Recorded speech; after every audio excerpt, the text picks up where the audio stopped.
তুমি না ডায়েট করবে বলেছিলে, কবে থেকে শুরু করবে শুনি? পুজোয় ডায়েট করা মানে অষ্টমীতে অঞ্জলি না দিয়ে বাড়ি ফিরে আসা, পুরোপুরি অশুভ। পুজোয় এত মিষ্টি খেয়েছো, নির্ঘাত ডায়াবেটিস ধরা পড়বে দেখো। তোমার প্রেমের থেকে মিষ্টি কি কিছু আছে? তাতে যখন ডায়াবেটিস হয়নি, এই মিষ্টিটাও কিছু হবে না।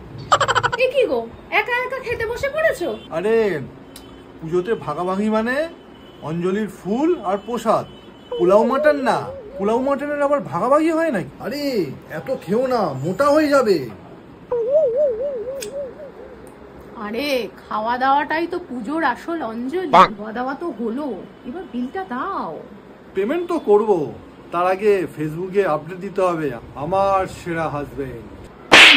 এত স্লো খাচ্ছ কেন? আরে দাঁড়াও, যত লেটে খাবো তত বিলটা দেরিতে আসবে।